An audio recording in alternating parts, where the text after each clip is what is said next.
పేరుకేమో పెద్ద హీరో, ఏళ్ల తరబడి #1 పొజిషన్, కోట్ల కొద్దీ అభిమాన సందోహం.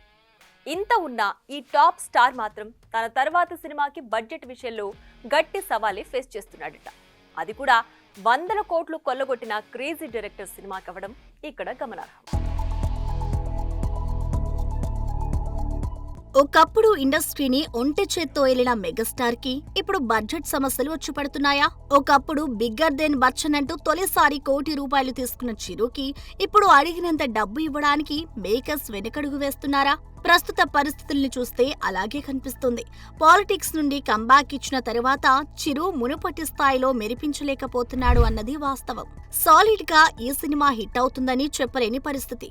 ఖైదీ 150 బాగానే ఆడినా ఆ తర్వాత వచ్చిన సైరా పర్వాలేదనిపించినా కాస్ట్ ఫెయిల్యూర్ అన్న మాటలు వినిపించాయి. ఇక ఆచార్య అడ్డంగా పోవడం, గాడ్ ఫాదర్ గాడి తప్పడం, బోలా శంకర్ బోల్తా కొట్టడంతో చిరు జడ్జిమెంట్ మీద అనుమానాలు మొదలయ్యాయి.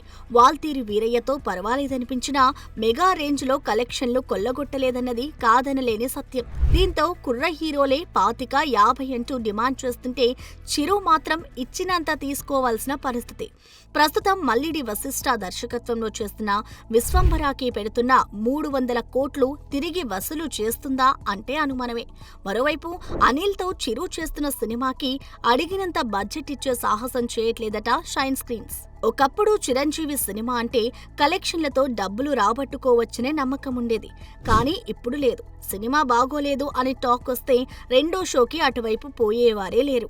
అది చిరు సినిమా అయినా సరే. ఇప్పుడు చేస్తున్న విశ్వంబర సూపర్ హిట్ అయి 500 కోట్ల వసూళ్లు కొల్లగొడితేనే అనిల్ రావుపూడి చిరంజీవి సినిమా తీసిన ప్రయోజనం ఉంటుంది. అలా కాకుండా క్రేజీ కాంబినేషన్ అంటూ సినిమా తీస్తే మాత్రం నిర్మాత అస్సాం అయిపోవడం ఖాయమంటూ చెవులు కొనుక్కుంటున్నారట నెటిజన్లు.